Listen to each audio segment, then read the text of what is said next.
Hi guys and welcome back to the channel Deepak Yadav Education. Welcome to the daily current affairs of 26th of March 2022. तो guys आज है तारीख 26 मार्च 2022 और है Saturday. आज की तारीख से जितने भी मोस्ट इंपॉर्टेंट करंट अफेयर्स बनेंगे उन सभी करंट अफेयर्स को हम लोग डिटेल में डिस्कस करेंगे।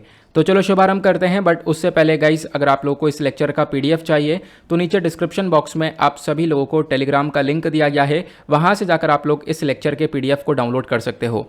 साथ ही साथ अगर आप लोग मुझसे कनेक्ट होना चाहते हो तो नीचे डिस्क्रिप्शन बॉक्स में मेरे इंस्टाग्राम आईडी का लिंक मिल जाएगा, वहाँ पर कनेक्ट होकर आप मुझसे अपनी क्वेरीज को पूछ सकते हो। और जैसा कि आप लोगों को मालूम है ये वीडियो यूपीएससी और स्टेट पीएससी के पॉइंट ऑफ व्यू से बहुत इंपॉर्टेंट होता है।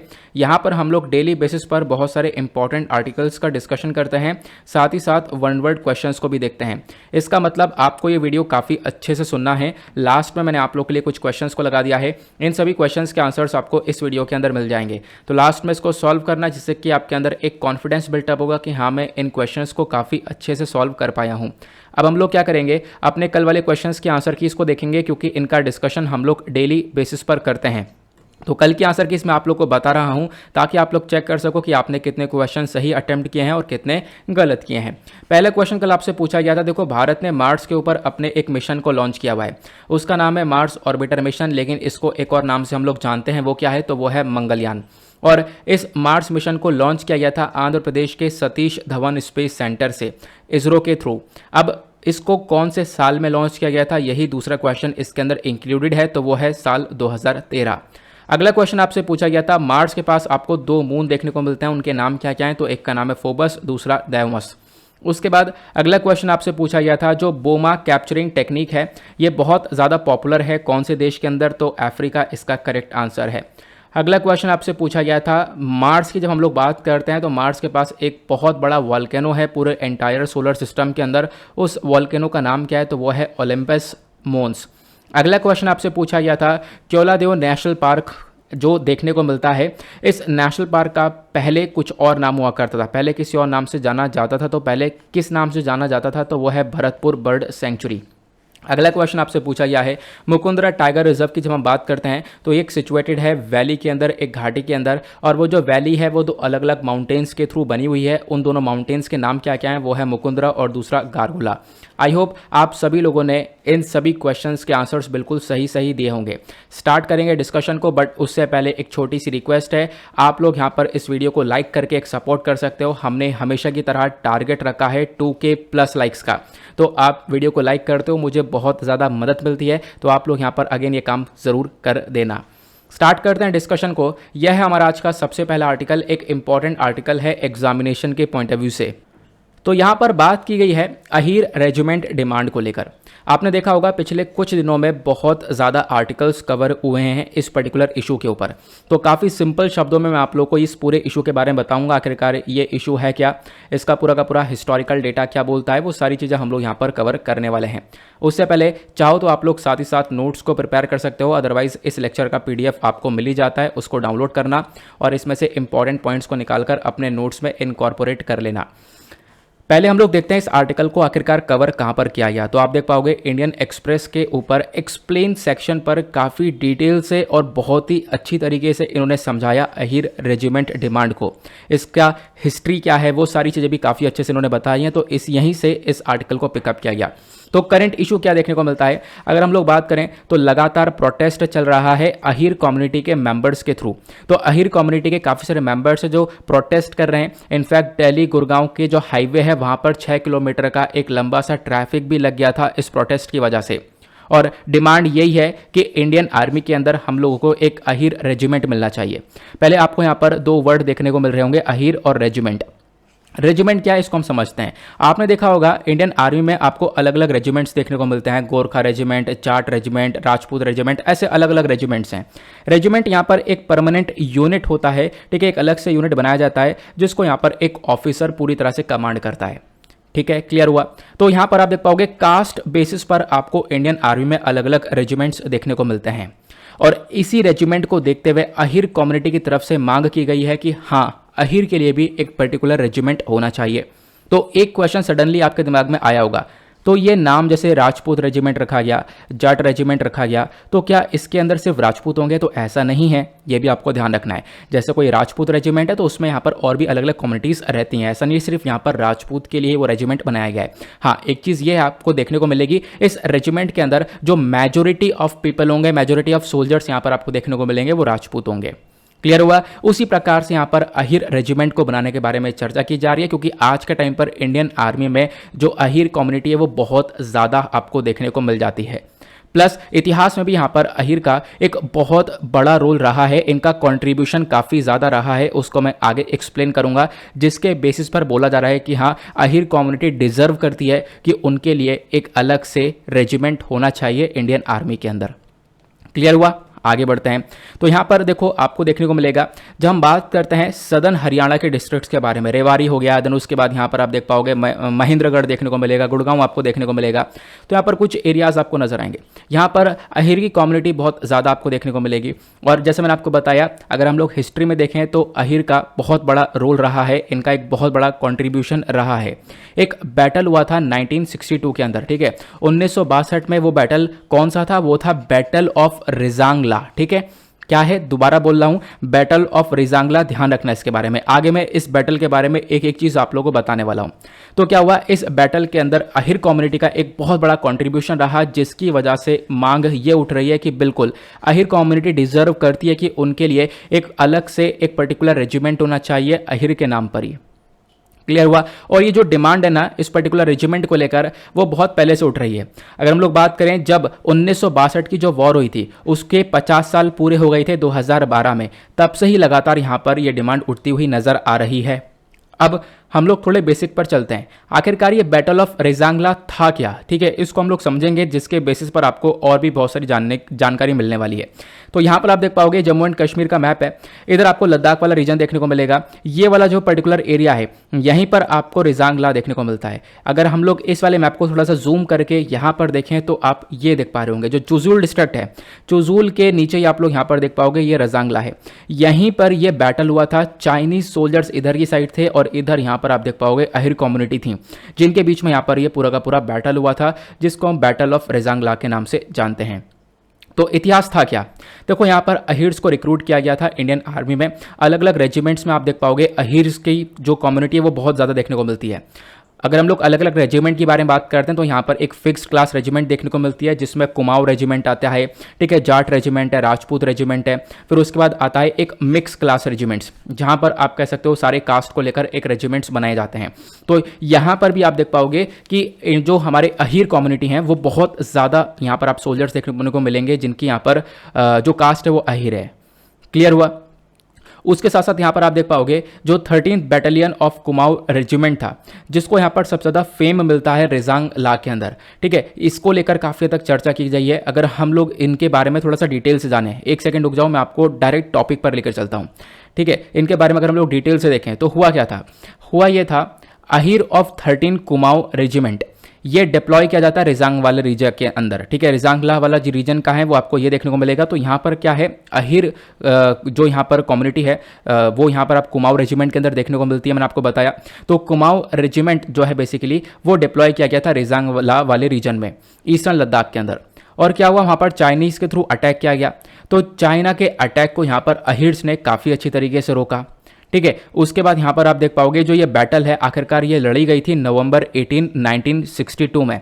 17,000 फीट की ऊंचाई पर इस बैटल को लड़ा गया था। यहाँ पर क्या था कि अगर हम लोग बात करें, जो अहिर रेजिमेंट्स थे इनके पास प्रॉपर इक्विपमेंट्स वगैरह थे नहीं, ये हम लोगों ने देखा। लेकिन उसके बाद यहाँ पर जितने भी अहिर ये सब जो ट्रूप्स हमारे सोल्जर्स थे वो सब मेजर शतान सिंह के कमांड के ऊपर काम कर रहे थे। और इन सोल्जर्स ने बहुत अच्छी तरीके से, बहुत बहादुरता से यहाँ पर लड़ा और आप कह सकते हो 100 चाइनीज सोल्जर्स को यहाँ पर मार दिया था। लेकिन यहाँ पर होता क्या है, होता यह है कि 117 ट्रूप्स यानी जो 117 जो हमारे सोल्जर्स होते हैं वो यहाँ पर शहीद हो जाते हैं, जिसमें से यहाँ पर 114 जो सोल्जर्स होते हैं वो यहाँ पर सीधे सीधे अहिर्स होते हैं। तो यहाँ पर आप लोगों को इसके बारे में ध्यान रखना है। तो यही यहाँ पर एक इंसिडेंट है जिसको लेकर आज के टाइम पर अहिर कम्युनिटी यहाँ पर मांगे करती है कि देखो अहिर्स का एक बहुत बड़ा योगदान रहा है और अहिर्स यहाँ पर डिजर्व करते हैं कि उनको लेकर एक अलग से स्पेसिफिक रेजिमेंट होना चाहिए। ठीक है, तो यहाँ पर आपको समझ में आ गया कि 114 जो है वो अहिर्स होते हैं जो कि यहाँ पर शहीद होते हैं। अब यहाँ पर विंटर खत्म होता है तो बहुत सारे डेड सोल्जर्स की बॉडी मिलती है, रिकवर की जाती है, बहुत सारे सोल्जर्स के हाथ में वेपन्स वगैरह भी यहाँ पर होते हैं। ठीक है, तो इन्हीं बैटल के बाद क्या होता है, जो मेजर हमारे शैतान सिंह होते हैं, ठीक है, इनको अवार्ड दिया जाता है नेशन का हाईएस्ट गैलेंट्री अवार्ड परमवीर चक्र। उसके बाद यहाँ पर 8 सोल्जर्स को वीर चक्र दिया जाता है, 7 और भी यहाँ पर बहुत सारे और भी सोल्जर्स होते हैं जिनको यहाँ पर सेना मेडल भी दिया जाता है। क्लियर हुआ?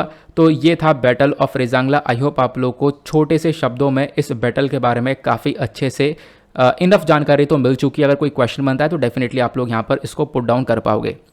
तो देखो हो क्या रहा है, अब रेजिमेंट की मांग क्या है आप लोगों ने सुन लिया, रेजिमेंट क्या है आप लोगों ने सुन लिया। देखो अगर एक चीज़ मैं यहाँ पर और बता देता हूँ आपको, होता क्या है, ये जो रेजिमेंट है ये कोई नए रेजिमेंट नहीं है। जितने भी रेजिमेंट पहले से बने हुए हैं, जैसे कि राजपूत रेजिमेंट हो गया, ठीक है, और मैंने आपको बताया कि कुमाऊं रेजिमेंट, अलग अलग रेजिमेंट्स हैं, डोगरा रेजिमेंट हो गया, ये सारे रेजिमेंट कोई नए रेजिमेंट नहीं है, ये देश आज़ाद होने से पहले रेजिमेंट बने थे।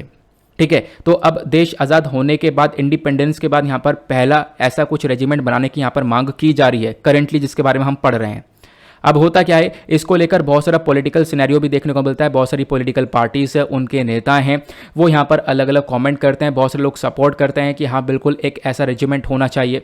ठीक है, तो उस पॉलिटिक्स के ऊपर जा नहीं रहे, हम लोग किसी भी पॉलिटिकल पार्टी को कोट यहाँ पर कर नहीं रहे हैं। क्लियर हुआ? अब हम लोग बात करते हैं कि हमारे आर्मी का क्या रिस्पॉन्स रहा है, हमारी आर्मी डायरेक्टली क्या बोलती है इस रेजिमेंट की मांग को लेकर। तो आर्मी ने यहाँ पर सीधे सीधे इस डिमांड को रिजेक्ट कर दिया है। इन्होंने बोला कि नहीं, एक कास्ट के बेसिस पर एक और रेजिमेंट बनाना ये सही नहीं रहेगा। आर्मी ने यहाँ पर ये बोला कि अगर हम लोग अपने पुराने वाले रेजिमेंट्स को देखें जो कि अलग अलग कास्ट के ऊपर, रीजन्स के ऊपर बने हुए हैं, जैसे डोगरा रेजिमेंट हुआ, सिख रेजिमेंट हुआ, राजपूत रेजिमेंट हुआ, पंजाब रेजिमेंट हुआ, ये सब कंटिन्यू करते रहेंगे, लेकिन कोई भी नया रेजिमेंट बनना नहीं चाहिए। क्योंकि अगर यहाँ पर अहिर रेजिमेंट को हम लोग बना देते हैं तो उसके बाद दूसरा यहाँ पर रेजिमेंट की मांग उठती हुई नजर आएगी। फिर हम लोग क्या करेंगे, फिर अलग से रेजिमेंट बनाना होगा, फिर वो बनाएंगे तो फिर एक और रेजिमेंट बनाने की मांग उठती हुई नजर आएगी। तो इस प्रकार से अलग अलग रेजिमेंट्स को बनाने की मांग उठ सकती है। दैट इज़ वाई हम लोगों को यहाँ पर ये अलग से रेजिमेंट नहीं बनाना चाहिए। साथ साथ आर्मी ने यहाँ पर यह भी बोला कि देखो, आर्मी जो आज के टाइम पर प्रेजेंट कॉम्पोजिशन में है वो बहुत सही है, आज के टाइम पर काफ़ी अच्छे से काम किया जा रहा है आर्मी के थ्रू। तो यहाँ पर कोई भी ऐसी आवश्यकता भी नहीं है कि एक नया रेजिमेंट हम लोग बना दें एक अलग से कास्ट के बेसिस पर, अलग से क्लास के बेसिस पर। क्लियर हुआ? आई होप आप लोग को यहाँ पर रेजिमेंट को लेकर काफ़ी अच्छे से सारी जानकारी मिल चुकी है। प्लस यहाँ पर अहिर रेजिमेंट को लेकर डिमांड क्या है मैंने आपको वो समझा दिया, क्यों डिमांड कर रहे हो मैंने आपको समझाया। अब यहाँ पर क्वेश्चन ये उठता है, क्या पहली बार अहिर कम्युनिटी ने इस चीज़ को लेकर डिमांड करी है? तो ऐसा नहीं है, पहले भी 2019 में, मतलब हर साल हम देखते हैं साल में एक बार यहाँ पर अहिर रेजिमेंट को लेकर चर्चा होती है। पिछले साल भी चर्चा हुई थी, उससे पिछले साल भी यहाँ पर हर साल हम देख पा रहे हैं एक बार चर्चा होती है। तो इस साल भी यहाँ पर चर्चा इसके बारे में हो चुकी है। क्लियर हुआ? बढ़ते हैं आगे, आते हैं अगले आर्टिकल पर। अगला कोई आर्टिकल नहीं है, एक छोटा सा हमारे पास इंपॉर्टेंट न्यूज़ है जहां पर हम लोग इंपॉर्टेंट डेज को कवर करते हैं। तो आज 26 मार्च है, 26 मार्च को हम लोग एक दिन को ऑब्जर्व करते हैं जिसका नाम है एपिलेप्सी अवेयरनेस डे। एपिलेप्सी अपने आप में एक खतरनाक बीमारी है, तो ये पूरा का पूरा जो दिन है ये एक ग्लोबल इवेंट है, दुनिया भर में इसको ऑब्जर्व किया जाता है। क्यों ऑब्जर्व किया जाता है? ताकि हम लोग ये जो एपिलेप्सी बीमारी है, अगर हम लोग WHO के अकॉर्डिंग बात करें, एपिलेप्सी एक नॉन कम्युनिकेबल डिजीज है जो कि डायरेक्टली हमारे दिमाग को अफेक्ट करती है। और आज के टाइम पर लगभग 50 मिलियन पीपल यहां पर इस बीमारी से सफर कर रहे हैं। तो क्या है ना कि अब ये जो एक बीमारी है ये न्यूरोलॉजिकल एक डिसऑर्डर है। इस बीमारी को हम लोग यहाँ पर अच्छे से लोगों को बता सके, इसके बारे में ज़्यादा से ज़्यादा जागरूकता फैला सके, क्योंकि काफ़ी सारा झूठ भी यहाँ पर फैला हुआ है इस बीमारी को लेकर। तो इसीलिए हम लोग इस दिन को ऑब्जर्व करते हैं। तो 26 मार्च 2022 को कौन सा दिन ऑब्जर्व किया जाता है? Epilepsy awareness day. इसके बारे में भी एक छोटा सा आइडिया ज़रूर रख सकते हो। आते हैं अगले आर्टिकल की तरफ। नेक्स्ट आर्टिकल बहुत इंपॉर्टेंट होने वाला है, काफ़ी सारी जानकारी आप लोगों को मिलेगी। देखो, अगर हम लोग बात करें, दुनिया भर में एक और बीमारी सबसे ज़्यादा चर्चा में रहती है, वो है एड्स। अब एड्स डिजीज़ के बारे में डिस्कशन हम लोग करेंगे डिटेल से। तो एड्स को कंट्रोल करने के लिए भारत ने बहुत कुछ किया है, ठीक है, तो उसी को लेकर चर्चा की जा रही है। हम लोग कुछ और भी नया करने वाले हैं जिससे हम लोग एड्स को कंट्रोल करेंगे, और ये कितनी बड़ी प्रॉब्लम है ये भी मैं आप लोगों को समझाऊंगा। एक अच्छा आर्टिकल है, सिंपली आप लोग इसको GS पेपर 2 हेल्थ से रिलेट कर सकते हो। उससे पहले आपको बताऊंगा आज का जो लोगो वगैरह है, मैंने आपको मतलब चैनल का जो लोगो था वो मैंने चेंज कर दिया है, ठीक है। वो लोगो मुझे मतलब थोड़ा अच्छा लगता नहीं था, लेकिन फिर भी हमने काफ़ी मतलब थोड़े समय पहले उसको लगाया था। अब फिलहाल मैंने यहाँ पर इसको भी चेंज कर दिया। अब ये वाला लोगो हमारा रहने वाला है हमेशा, ठीक है। ये मुझे लोगो अच्छा लग रहा था, आप लोग भी बता सकते हो आप लोग को यहाँ पर ये कैसा लग रहा है। मतलब थोड़ा बहुत मतलब चेंजेस किया, उसके बाद यहाँ पर इसको बना दिया। क्लियर हुआ? चलो आगे बढ़ते हैं। अब यहाँ पे इस आर्टिकल को कवर करते हैं। पहली बात तो इस आर्टिकल को कहाँ पे कवर किया गया है, द हिंदू के अंदर आप देख पाओगे इस आर्टिकल को कवर किया। यूनियन कैबिनेट ने अप्रूव कर दिया है कि हम लोग नेशनल एड्स और एसटीडी कंट्रोल प्रोग्राम को चलाएंगे और इस प्रोग्राम को हम लोग लागू करेंगे 1 अप्रैल 2021 से। ये लागू हो चुका है ऑलरेडी। अगर हम लोग बात करें 31 मार्च 2026 तक इस पर्टिकुलर प्रोग्राम के ऊपर ध्यान दिया जाएगा। यहाँ पे जो पैसा खर्चा जाएगा वो 15,471.94 करोड़ रुपए खर्चने वाले हैं। अब यहाँ पर क्या है कि इस पर्टिकुलर प्रोग्राम को लेकर इसका 5वां फेस लॉन्च कर दिया गया है। इसके लिए एक अप्रूवल आ चुका है। ठीक है, तो अगर हम लोग बात करें जो हमारा कंट्री के लेवल पर नेशनल एड्स रिस्पॉन्स है under the India's AIDS control programme, मतलब कि एड्स को देखने के लिए, यहाँ पर एड्स को कंट्रोल करने के लिए हमारे पास एक प्रोग्राम है NACP। क्लियर हुआ? तो यहाँ पर एक इंपॉर्टेंट प्रोग्राम है। अगर हम लोग बात करें ये काफ़ी सक्सेसफुल रहा है। कितना सक्सेसफुल रहा है अभी आपको थोड़ी देर में पता चल जाएगा। अगर हम लोग बात करें स्पेसिफिकली HIV के डेटा के बारे में, तो हर साल अगर हम लोग बात करें HIV के जो इन्फेक्शन है भारत के अंदर वो अभी लगातार कम हो रहे हैं। 48% से लगातार कम होते हुए नज़र आ रहे हैं। हमने यहाँ पर बेस लाइन 2010 का लिया है। 2010 से हम लोग लगातार देखें तो ठीक है। उसके साथ साथ जो पूरे साल भर का जो एड्स रिलेटेड जो लोगों की डेथ हो रही है वो भी लगातार कम हो रही है। वो यहाँ पर डिक्लाइन हो रही है 82% से। ठीक है, जबकि दुनिया भर में यहाँ पर ये डेटा कम है, लेकिन भारत में जो डेथ है वो काफ़ी तेज़ी से कम होती हुई नजर आ रही है। यहाँ पर अगेन बेसलाइन हमने 2010 की ही ली है। तो पहली बात, HIV इन्फेक्शन के अंदर हम लोग काफ़ी अच्छा काम कर रहे हैं। एड्स के अंदर आप देख पाओगे जो एड्स से रिलेटेड बीमारियाँ हैं, जो लोगों की डेथ हो रही है, वो डेथ भी आज के टाइम पर कम हुई है। तो आप कहोगे एड्स का तो कोई इलाज ही नहीं है, ऐसा तो नहीं है। तो यहाँ पर किस प्रकार से लोग इलाज कर रहे हैं वो आगे मैं आपको इस आर्टिकल के अंदर बताने वाला हूँ। ठीक है, तो NACP क्या है पहले हम इसको समझते हैं। यह है नेशनल एड्स कंट्रोल प्रोग्राम, जो कि भारत में एड्स को कंट्रोल करने के लिए यहाँ पर यूज़ किया जाता है। इस प्रोग्राम को लॉन्च किया गया था 1992 के अंदर। इसको हम लोग लागू करते हैं एज अ कॉम्प्रहेंसिव प्रोग्राम, मतलब एक डिटेल्ड स्ट्रक्चर्ड प्रोग्राम आपको देखने को मिलेगा जो कि भारत के अंदर HIV एड्स को रोकना और कंट्रोल करने का काम करता है।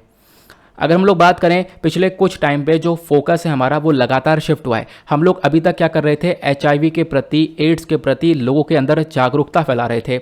अब यहाँ पर डायरेक्टली बिहेवियर के ऊपर इम्पैक्ट डाला जा रहा है। लगातार यहाँ पर काफ़ी सारे ऐसे बदलाव किए हैं कि हम लोगों ने ये जो HIV और एड्स के इन्फेक्शन है इसको भारत के अंदर कम किया है। ठीक है, हम लोग अगर बात करें बहुत ज़्यादा डिसेंट्रलाइज रिस्पॉन्स लेकर आए हैं। डिसेंट्रलाइज का मतलब है कि हमने यहाँ पर अलग अलग जगह पर पावर्स बांट दी हैं।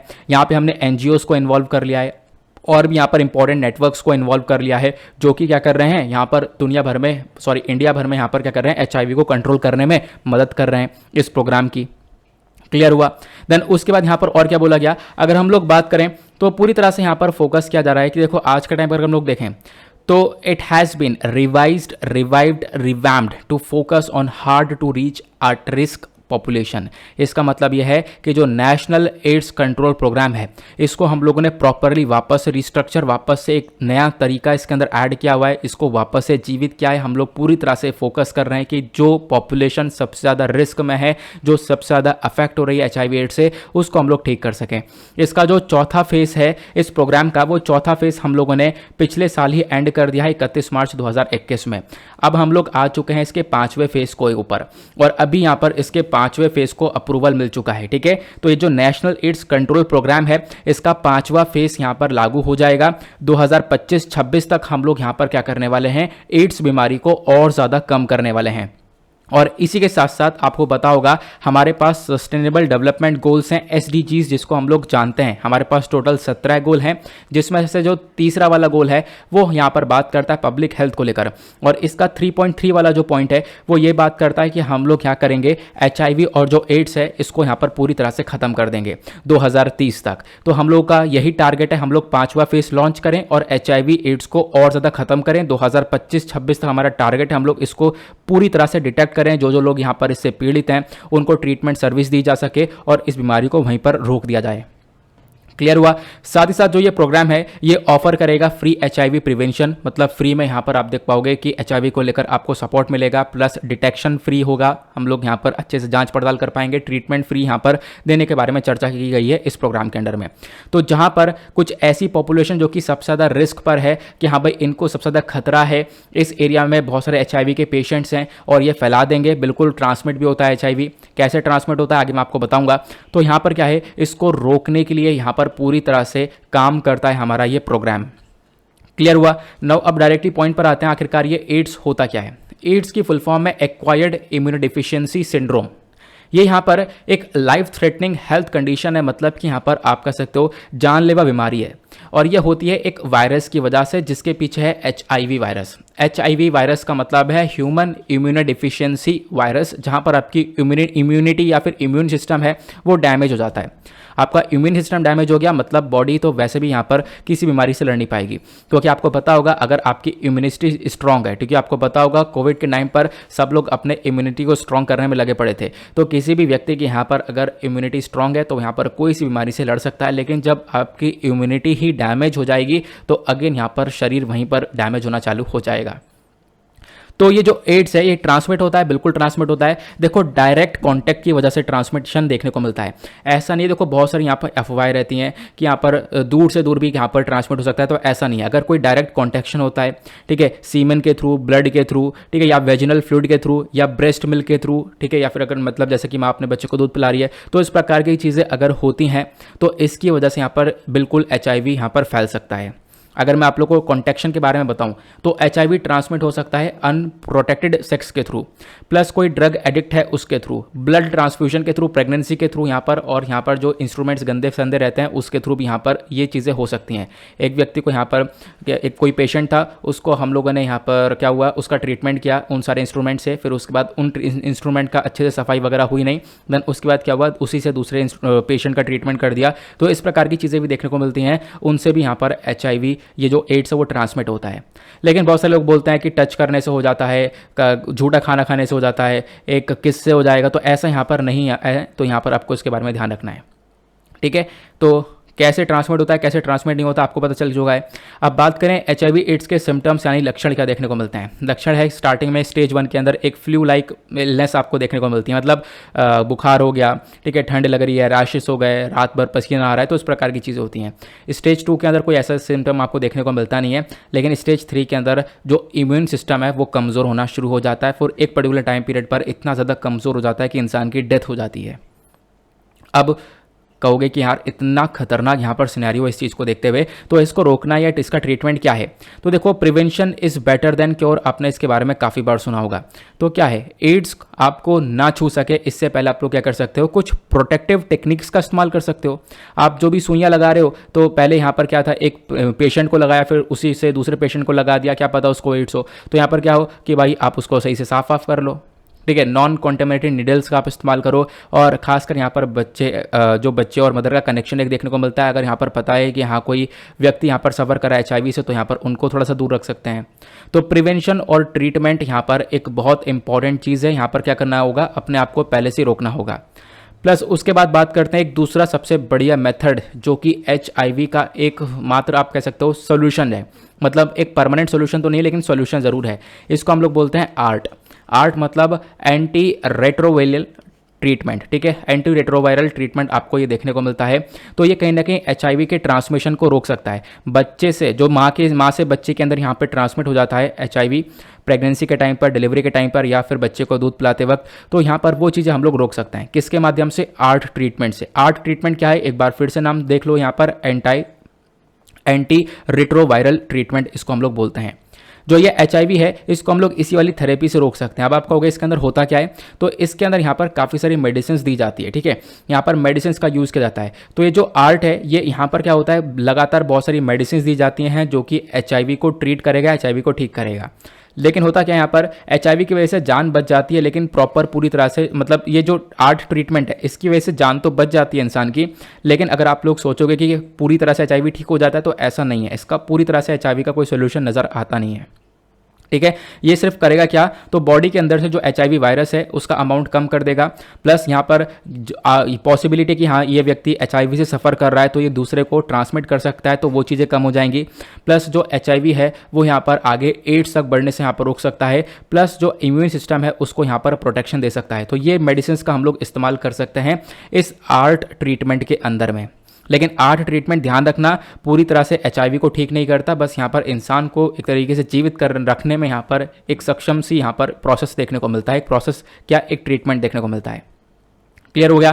तो जो आर्ट है ये यहाँ पर लोगों को हेल्प कर सकता है कि वो एक हेल्दी और प्रोडक्टिव लाइफ को अपनी जी सकें, प्लस दूसरे को ना फैला सकें। ठीक है, जो ये आर्ट ट्रीटमेंट है इसको हर दिन लेना चाहिए, हर दिन यहाँ पर उनकी मेडिसिन चलती रहेगी और उसके बेसिस पर यहाँ पर क्या होगा, ये काम हो जाएगा। क्लियर हुआ, उनको एक प्रोटेक्शन मिल जाएगी। अब एक क्वेश्चन आपको दिमाग में और आएगा, जब इतनी बड़ी बीमारी है ये, तो दुनिया भर में क्या इसको रोकने के लिए कोई काम नहीं किया जा रहा? तो ग्लोबल काफ़ी सारे एफर्ट्स लगाए जा रहे हैं, उसमें से एक एफर्ट का नाम है UNAIDS। ठीक है, अब ये क्या है, यह है United Nation programme on HIV या फिर एड्स। ये एक इंटरनेशनल ऑर्गेनाइजेशन है जो कि लगातार काम करता है HIV इन्फेक्शन को रोकने का, प्लस इंश्योर करता है यहाँ पर कि जितने भी लोग हैं उन सबको यहाँ पर क्या हो, HIV ट्रीटमेंट मिले। ठीक है, HIV को लेकर यहाँ पर देखो होता क्या है, काफ़ी अगर किसी व्यक्ति को HIV हो जाता है तो उसके प्रति बहुत ज़्यादा डिस्क्रिमिनेशन, भेदभाव करने लगते हैं लोग, तो वो चीज़ें ना हो। ठीक है, उसको एक प्रोटेक्शन मिलती रहे, ऐसा ना हो उसका मोरल पूरी तरह से डाउन हो जाए। ठीक है, ये चीज़ों के ऊपर फोकस करता है ये वाला प्रोग्राम। उसके साथ साथ वर्ल्ड हेल्थ ऑर्गेनाइजेशन के भी काफ़ी सारे रिकमेंडेशंस आपको देखने को मिलेंगे। इन्होंने ही बोला है कि हर एक व्यक्ति जो कि HIV के रिस्क पर आपको देखने को मिलता है उसको ट्रीटमेंट देंगे, लोगों को डायग्नोस किया जाएगा। ठीक है, उनको यहाँ पर ऑफर किया जाएगा ये ट्रीटमेंट, जो आर्ट ट्रीटमेंट होता है। आर्ट ट्रीटमेंट क्या होता है अभी मैंने आपको थोड़ी देर पहले बताया था। तो ऐसे अलग अलग प्रोग्राम्स देखने को मिलेंगे। तो अब आपका क्वेश्चन होगा, ये तो दुनिया भर के प्रोग्राम है, भारत क्या कर रहा है इसके लिए? तो हमारी सरकार ने स्टेप उठाया है HIV एड्स एक्ट 2017। तो ये जो human immunodeficiency virus and acquired immunodeficiency syndrome है, एड्स और HIV, इसको रोकने के लिए यहाँ पर एक एक्ट लाया गया है, ये प्रिवेंशन एंड कंट्रोल एक्ट 2017। इसको लाया गया था सितंबर 10, 2018 में। इसका मेजर मकसद यह है कि हम लोग HIV एड्स को अपने देश में फैलने से पूरी तरह से रोक सकें, प्लस कोई व्यक्ति यहाँ पर अगर HIV पीड़ित पेशेंट्स के साथ यहाँ पर कोई डिस्क्रिमिनेशन यानी भेदभाव करता है तो यहाँ पर उसके ऊपर पेनल्टी मारी जा सके। क्लियर हुआ? तो ये यहाँ पर आपको देखने को मिलेगा, ये हुआ हमारी गवर्नमेंट का प्रोग्राम। उसके साथ साथ और भी बहुत सारे अलग अलग प्रोग्राम्स हमारी सरकार ने चलाए हैं। उसके बाद एक आता है फ्री एंटी रेट्रोवायरल ट्रीटमेंट, उसके बाद आता है वायरल लोड टेस्टिंग फैसिलिटीज़। तो इसके बारे में थोड़ा बहुत रीड कर सकते हो, ज़्यादा कुछ खास यहाँ पर बातें देखने को मिलेंगी नहीं। आते हैं अगले आर्टिकल की तरफ। नेक्स्ट आर्टिकल में बातचीत की गई है डस्ट लिक एक्सरसाइज के बारे में। इंपॉर्टेंट आर्टिकल है, डायरेक्ट डिफेंस के पर्सपेक्टिव से आपसे यहाँ पर ये आर्टिकल पूछा जा सकता है। ठीक है ना, तो GS पेपर 3 के पर्सपेक्टिव से इंपॉर्टेंट है। तो करंट इशू क्या है, तो पहली बात तो आप देख पाओगे PIB का आर्टिकल है और मिनिस्ट्री ऑफ डिफेंस ने यहाँ पर इसको डायरेक्टली पोस्ट किया है। PIB one of the most important source है हमारे करंट अफेयर के लिए, ये भी आपको पता है।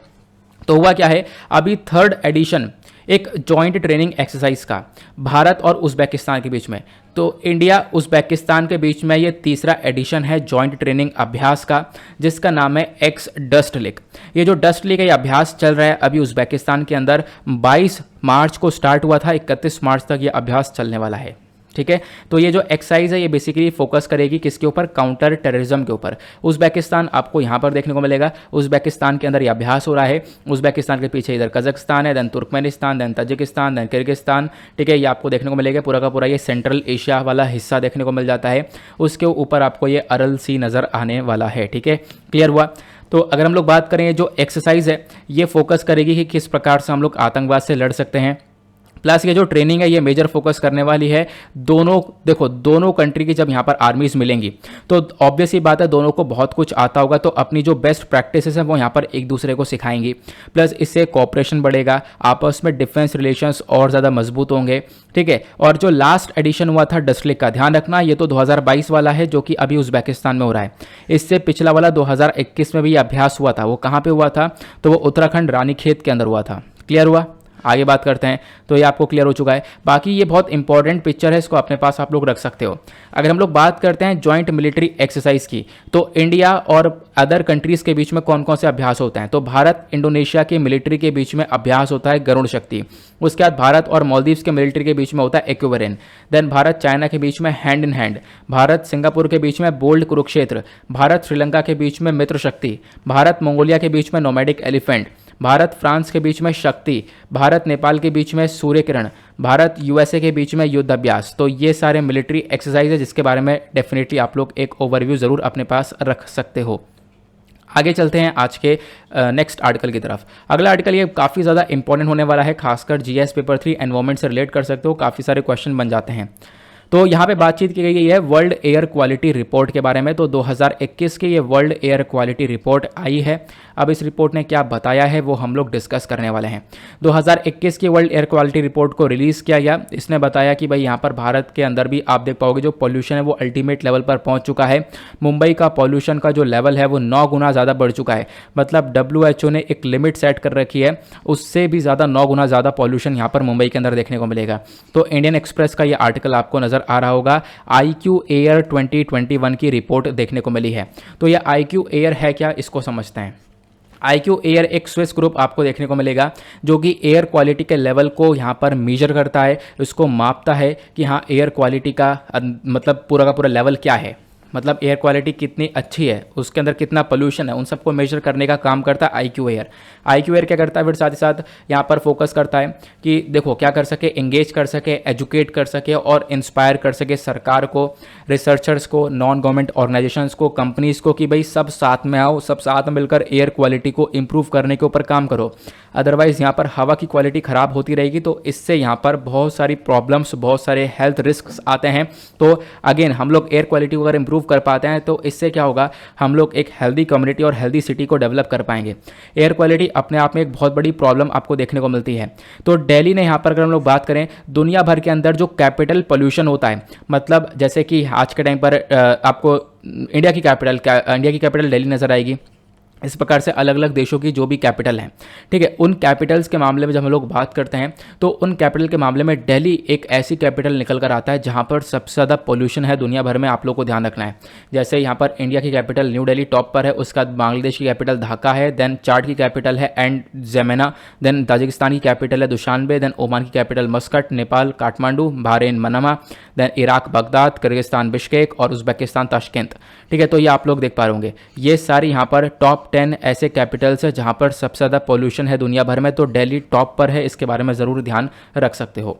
नाउ क्वेश्चन ये है कि आखिरकार इस रिपोर्ट की हमें आवश्यकता थी क्या। आवश्यकता इसलिए थी क्योंकि जो एयर पोल्यूशन है वो आज के टाइम पर दुनिया का एक सबसे बड़ा हेल्थ प्रॉब्लम की तरह देखा जाता है। लगभग यहाँ पर 7 मिलियन के आसपास डेथ हुई हैं दुनिया भर में हर साल, ऐसा देखने को मिलता है। तो एयर पोल्यूशन आप समझ सकते हो इस पर्टिकुलर सेंटेंस से कि यहाँ कितनी बड़ी प्रॉब्लम्स हैं। उसके साथ साथ जो एयर पोल्यूशन है, इसके बाद इसकी वजह से बहुत सारी आपको बीमारियां देखने को मिलेंगी, asthma, cancer, lung disease, heart disease तक यहाँ पर सारी बीमारियां फैलती हुई नजर आती हैं। एयर पोल्यूशन की वजह से यहाँ पर जो सबसे ज़्यादा लोग यहाँ पर मतलब आप कह सकते हो पहले से अफेक्टेड हैं, उनको सबसे प्रॉब्लम्स फेस करनी पड़ती हैं। अगर हम लोग बात करें तो 2021 का हमारे पास डेटा है, लगभग 40,000 बच्चों की डेथ हुई थी जिनकी 5 साल के अंदर अंदर एज देखने को मिल रही है, और वो जो डेथ हुई है वो डायरेक्टली PM 2.5 की वजह से हुई है। ठीक है, PM 2.5 यानी पर्टिकुलेट मैटर 2.5, ये यहाँ पर क्या है इसको हम लोग समझते हैं। पर्टिकुलेट मैटर मतलब यहाँ पर छोटा सा कंकड़ का टुकड़ा है। अगर आप लोग अपने बाल का साइज़ देखते हो, ये आपके हेयर का साइज़ है, ठीक है, ये एक बाल है, बाल मतलब पतला सा बाल है। अब इस बाल से भी बहुत ज़्यादा छोटा होता है PM 2.5, इतना छोटा कंकड़ का टुकड़ा है, ये आप देख पाओगे। और ये कंकड़ का टुकड़ा बहुत ज़्यादा खतरनाक होता है। हम अब सांस ले रहे हैं, ये हमारी बॉडी के अंदर गया, और बॉडी के अंदर जाने के बाद जो रेस्पिरेटरी सिस्टम है उसको ये पूरी तरह से डैमेज कर देता है। ठीक है, तो ये है PM 2.5। इससे बड़ा जो साइज़ होता है उसको हम लोग बोलते हैं PM 10, पर्टिकुलेट मैटर 10। ये आप देख पाओगे ब्लू कलर की बॉल जो है ये PM 10 है। ये बाल के साइज़ से थोड़ा सा मतलब आप देख पाओगे छोटा होता है, लेकिन जो PM 2.5 होता है वो बहुत ही ज़्यादा छोटा होता है। ये ह्यूमन का एक हेयर है। क्लियर हो गया ना, तो ये आपको ध्यान रखना है, इसलिए यहाँ पर ये सबसे ज़्यादा खतरनाक है। अगर हम लोग इस एयर पोल्यूशन को लेकर भारत का सिनेरियो देखें तो भारत यहाँ पर एक घर बना हुआ है जहाँ पर हम लोग अगर बात करें जैसे कि 15 मोस्ट पॉल्यूटेड शहर जब हम लोग बात करते हैं सेंट्रल एशिया और साउथ एशिया के अंदर, तो इंडिया यहाँ पर टॉप 11 के अंदर आप देखने को मिलेगा, मतलब एक 11 पोजीशन पर देखने को मिलेगा जहाँ पर सबसे ज़्यादा पोल्यूशन है। क्लियर हुआ। 2021 के अंदर तो इनफैक्ट ये डेटा भी निकल कर आया है कि मुंबई ने पर्टिकुलेट मैटर का रिकॉर्ड तोड़ दिया है। मुंबई के अंदर जो पर्टिकुलेट मैटर 2.5 है, वही छोटे वाला कंकड़ का टुकड़ा जिसके बारे में आपको बताया, ये यहाँ पर आप देख पाओगे कि जितनी वर्ल्ड हेल्थ ऑर्गेनाइजेशन की लिमिट है उसको 9 गुना ज़्यादा क्रॉस कर चुका है। अब इसकी वजह से यहाँ पर आप देख पाओगे प्रॉब्लम्स काफ़ी ज़्यादा हो रही हैं। नाउ एयर पोल्यूशन को टैकल करने के लिए काफ़ी सारे चैलेंजेस हम लोग फेस करते हैं। वो चैलेंजेस क्या क्या हैं इसको हम लोग देखते हैं। एयर पोल्यूशन का एक सबसे बड़ा इंपैक्ट ह्यूमन हेल्थ के ऊपर होता है, इसको हम डिस्कस कर चुके हैं। सबसे बड़ा रिस्क है यहाँ पर डिजीज़, बहुत सारी जो बीमारियाँ वो फैलती हैं। आप कह सकते हो दुनिया भर में काफ़ी नुकसान होता है इस एयर पोल्यूशन की वजह से। एयर पोल्यूशन के जो ज़्यादातर सोर्सेस है कहाँ कहाँ से हो रहा है, व्हीकल की वजह से हो रहा है। हम लोग इलेक्ट्रिसिटी का उत्पादन कर रहे हैं, उसमें यहाँ पर पोल्यूशन हो रहा है। इंडस्ट्रियल वेस्ट निकल रहा है, ठीक है, यहाँ पर बायोमास कंबस्टन की वजह से हो रहा है। कुकिंग की वजह से आपको देखने को मिलेगा, कंस्ट्रक्शन सेक्टर की वजह से भी, या फिर फसलें कभी जलाई जाती हैं, ठीक है, जिसको हम लोग स्टबल बर्निंग कहते हैं, तो वहाँ से भी काफ़ी सारा एयर पोल्यूशन देखने को मिलता है। ठीक है, ये क्लियर हो गया। तो एयर पोल्यूशन को टैकल करने के लिए नेशनल क्लीन एयर प्रोग्राम देखने को मिलेगा, बट वो भी आज के टाइम पर सही से काम नहीं कर रहा है। तो भारत आज के टाइम पर क्या कर रहा है एयर पोल्यूशन को टैकल करने के लिए? तो पहली चीज़ है वो है system of air quality and weather forecasting research portal. So SAFAR portal है जो कि एयर क्वालिटी को यहाँ पर देखता है। उसके बाद दूसरा एयर क्वालिटी इंडेक्स है। इस इंडेक्स को यहाँ पर बनाया जाता है जहाँ पर लगातार आपको 8 पॉल्यूटेंट्स देखने को मिलते हैं। 8 पॉल्यूटेंट्स कौन कौन से हैं? PM2.5, PM10, ammonia, lead, nitrogen oxide, sulphur dioxide, और उसके बाद ओजोन और कार्बन मोनोऑक्साइड। इन चीज़ों को यहाँ पर मॉनिटर करता है। उसके बाद यहाँ पर क्या है, हम लोग फोकस कर रहे हैं आज के टाइम पर जो व्हीकल है, व्हीकल पॉल्यूशन वो कम हो जाए, ठीक है, क्योंकि बहुत सारे अब जो पॉल्यूशन है वो यहाँ पर गाड़ियों की वजह से हो रहा है। इसकी वजह से हम लोग इलेक्ट्रिक व्हीकल्स को प्रमोट कर रहे हैं। ऑड इवन की पॉलिसी लाई गई कि मतलब एक दिन जैसे गाड़ी का नंबर हुआ जो भी हुआ, तो एक ऑड नंबर, जो लास्ट वाला नंबर एक ऑड नंबर होगा, एक यहाँ पर इवन नंबर होगा। तो एक दिन ऑड नंबर वाली गाड़ियाँ चलेंगी, एक दिन यहाँ पर इवन नंबर वाली गाड़ियाँ चलेंगी। तो इस प्रकार से चीज़ें भी यहाँ पर लाई गई हैं ताकि हम लोग पोल्यूशन को टैकल कर सकें। क्लियर हुआ? आई होप आपको सारी बातें अच्छे से क्लियर हो चुकी हैं। आप फटाफट देखते हैं क्वेश्चंस को। तो क्वेश्चन में यहाँ पर पहला क्वेश्चन निकल कर आता है, जो बैटल ऑफ रजांग है ये लड़ा गया था 17,000 फीट की ऊंचाई पर, लेकिन कौन से साल में इस बैटल को लड़ा गया था, उस साल का नाम बताना है। अगला क्वेश्चन, एड्स, यहाँ पर एक जानलेवा बीमारी देखने को मिलेगी, ये एक वायरस की वजह से होती है, उस वायरस का पूरी तरह से नाम बताना है। ठीक है, उसका पूरा नाम क्या है, उसके साथ साथ एड्स की फुल फॉर्म भी बता देना। अगला क्वेश्चन, अभी यहाँ पर जो डस्ट लिक एक्सरसाइज है वो यहाँ पर इसका 3rd एडिशन हो रहा है। तो बेसिकली यहाँ पर बोला गया कौन कौन सी कंट्रीज़ के बीच में ये अभ्यास चल रहा है, उन कंट्रीज़ का नाम बताना है। अगला क्वेश्चन देखो, ये 2022 के एडिशन के बारे में पूछा गया है, और डस्ट लिक का 2021 वाला एडिशन उत्तराखंड के एक जगह पर हुआ था, उस जगह का आपको नाम बताना है। अभी थोड़ी देर पहले मैंने आपको बताया। तो कोई ज़्यादा इंपॉर्टेंट क्वेश्चन निकले नहीं थे आज के इस वीडियो से, इसी वजह से यहाँ पर इस प्रकार से क्वेश्चन आपको नजर आएंगे। तो आप लोग इनको सॉल्व कर सकते हो, अदरवाइज यहाँ पर आप देख पाओगे अगले ही PPT में मैंने यहाँ पर ये क्वेश्चन के आंसर्स आप लोगों को बता दिए हैं। इसको आप लोग एक बार देख सकते हो और इनको सॉल्व कर सकते हो। अब हम लोग क्या करते हैं, फटाफट एक रिवीजन लेते हैं और देखते हैं आज हमारे पास क्या क्या था आर्टिकल डिस्कस करने के लिए। एक सेकंड रुको यार, क्या हो रहा है ये पता नहीं। हाँ, अब चलते हैं वापस से, और जैसा आप लोगों की डिमांड रहती है एक छोटा सा रीकैप करवा दिया करो तो वो ज़्यादा हेल्पफुल रहता है। तो फटाफट पहले तो यहाँ पर वीडियो को लाइक कर देना, ठीक है। अब बात करते हैं पहले आर्टिकल की। तो यहाँ पर अहिर रेजिमेंट डिमांड के बारे में हमने डिस्कशन किया था। अहिर रेजिमेंट डिमांड काफ़ी ज़्यादा उठ रही है, लगातार प्रोटेस्ट चल रहा है। दिल्ली गुड़गांव वाले हाईवे पर लगातार यहाँ पे प्रोटेस्ट चला, ट्रैफिक को यहाँ पर जाम किया गया। और आज के टाइम पर आप देख पाओगे किस प्रकार से डिमांड उठ रही है। इतिहास में जो ये अहिर कम्युनिटी है उनका एक बहुत बड़ा रोल रहा है। बैटल ऑफ रजंगला हुई थी 1962 में, तो आपका जो क्वेश्चन है उसका एक आंसर तो आपको मिल ही चुका है। तो यहाँ पर इनका कहना यह है कि जो अहिर कम्युनिटी है वो डिजर्व करते हैं, उनके लिए एक अलग से रेजिमेंट यानी एक अलग से परमानेंट यूनिट होनी चाहिए। बैटल ऑफ रेजंगला के बारे में मैंने आपको समझाया। यहाँ पर रेजंगला नाम की एक जगह आपको देखने को मिल जाती है लद्दाख वाले रीजन में, जहाँ पर यह लड़ाई लड़ी गई थी। तो यहाँ पर चाइना और इंडिया के बीच में लड़ाई हुई थी। यहाँ पर अहिर कम्युनिटी का एक बहुत बड़ा रोल रहा था। अहिर कम्युनिटी ने बहुत सारे चाइनीज़ को यहाँ पर मारा, ठीक है। लेकिन यहाँ पर क्या हुआ, जो भी हमारे सोल्जर्स शहीद हुए थे, 117 ट्रूप्स यहाँ पर शहीद हुए थे, जिसमें से 114 डायरेक्टली यहाँ पर अहिर देखने को मिल रहे थे। क्लियर हुआ? फिर उसके बाद यहाँ पर इनकी बॉडीज़ वगैरह काफ़ी टाइम बाद मिलती हैं, वो यहाँ पर इन्फॉर्मेशन मैंने अभी आप लोगों को बता दी है। साथ ही साथ यहाँ पर अलग अलग पॉलिटिकल पार्टीज़ का अलग अलग स्टांस होता है, बट आर्मी का रिस्पॉन्स ये होता है कि हम लोगों को कोई भी अलग से रेजिमेंट नहीं बनाना चाहिए। आज के टाइम पर इंडियन आर्मी काम कर रही है, बिल्कुल सही कर रही है, तो रेजिमेंट की ज़रूरत है नहीं। क्योंकि अगर हम लोग आज एक कास्ट के बेसिस पर नया रेजिमेंट बना देते हैं तो उसके बाद कल फिर दूसरी मांग उठेगी, दूसरी कास्ट यहाँ पे बोलेगी कि हमारे बेसिस पर भी एक अलग से रेजिमेंट होना चाहिए। क्लियर हुआ? देन उसके बाद अगले आर्टिकल में हमने इंपॉर्टेंट डे को कवर किया। 26 मार्च 2022 को हम लोग एपिलेप्सी अवेयरनेस डे को ऑब्जर्व करते हैं। एपिलेप्सी अपने आप में एक काफ़ी बड़ी बीमारी देखने को मिलती है ब्रेन से संबंधित, तो इसके प्रति जागरूकता फैलाने के लिए यहाँ पर इस दिन को ऑब्जर्व किया जाता है। अगले आर्टिकल में हमने डिस्कस किया नेशनल एड्स और एसटीडी कंट्रोल प्रोग्राम के बारे में। तो यूनियन कैबिनेट ने अभी यहाँ पर अप्रूव कर दिया है कि हम लोग एड्स को रोकने के लिए यहाँ पर एक प्रोग्राम लेकर आ रहे हैं। इसका 5वां फेज यहाँ पर अप्रूव कर दिया गया है, काफ़ी सारा पैसा अनाउंस कर दिया गया है। एड्स को लेकर और HIV इन्फेक्शन को लेकर आज के टाइम पर भारत के अंदर काफ़ी सारा जो यहाँ पर डेथ और इन्फेक्शन था वो लगातार कम हो रहा है, बट इसको और ज़्यादा कम करने के लिए अभी हम लोगों ने फेज़ 5 को लॉन्च किया, जहाँ पे 2030 तक हमारा टारगेट है हम लोग पूरी तरह से एड्स को HIV इन्फेक्शन को रोक पाएंगे। तो एड्स की फुल फॉर्म क्या है? एक्वायर्ड इम्यूनो डिफिशियंसी सिंड्रोम, अभी मैंने आपको बताया। तो यहाँ पर एड्स एक वायरस की वजह से होता है जिसका नाम है HIV human immuno deficiency virus. तो यहाँ पर ट्रांसमिट भी होता है कुछ तरीके से और कुछ तरीके से ट्रांसमिट नहीं होता है, यह मैंने अभी आप लोगों को थोड़ी देर पहले बताया। एड्स को लेकर अगर हम लोग बात करें तो इसका जो प्रिवेंशन और ट्रीटमेंट है वो क्या है कि अपने आप को हम लोग पहले से बचा सकते हैं। प्लस 8 एक जो थेरेपी है एंटी रेट्रोवायरल थेरेपी है, इसका यूज़ किया जा सकता है। मेडिसिन के दम पर यहाँ पर एक व्यक्ति को बचाया जा सकता है, उसकी लाइफ को यहाँ पर एक प्रोडक्टिव लाइफ बनाया जा सकता है। दुनिया भर में क्या क्या एफर्ट्स लगाए जा रहे हैं एड्स को रोकने के लिए, प्लस सरकार हमारी भारत सरकार क्या कर रही है वो मैंने आपको बताया। डस्टलिक एक्सरसाइज के बारे में हमने डिस्कशन किया। जो 3rd एडिशन है डस्टलिक एक्सरसाइज का, ये एक जॉइंट एक्सरसाइज है इंडिया उज्बेकिस्तान के बीच में होती है, जो कि करेंटली उज्बेकिस्तान के अंदर होती हुई नजर आ रही है। देन उसके बाद उज्बेकिस्तान का मैप देखा, देन उसके बाद अलग अलग एक्सरसाइज देखी भारत के साथ और कौन कौन सी कंट्रीज की एक्सरसाइज होती हैं। वर्ल्ड एयर क्वालिटी रिपोर्ट के बारे में हम लोगों ने जाना, हम लोगों ने देखा कि यहाँ पर किस प्रकार से एक डेटा निकल कर आया है कि दुनिया भर में जो पॉल्यूशन है उसमें से भारत की जो कैपिटल है, अगर हम लोग कैपिटल्स को देखें दुनिया भर की, तो उसमें न्यू दिल्ली टॉप पर आता है। एयर पॉल्यूशन एक सबसे बड़ी प्रॉब्लम है एनवायरमेंट हेल्थ के लिए, मैंने आपको बता दिया। पार्टिकुलेट मैटर 2.5 क्या होता है वो हम लोगों ने यहाँ पर समझा, प्लस चैलेंजेस क्या क्या है, प्लस सरकार के थ्रू क्या क्या इनिशिएटिव्स उठाए जा रहे हैं वो हम लोगों ने डिस्कस किए। प्लस ये कुछ क्वेश्चंस थे, इन क्वेश्चंस के आंसर आप लोग देख पाओगे, ये मैंने आपको यहाँ पर प्रेजेंट करवा दिए हैं। नाउ इसी के साथ करते हैं लेक्चर को समाप्त। मिलते हैं आप लोगों से नेक्स्ट वीडियो में। आज के लिए bye bye, have a nice day, thank you and जय हिंद।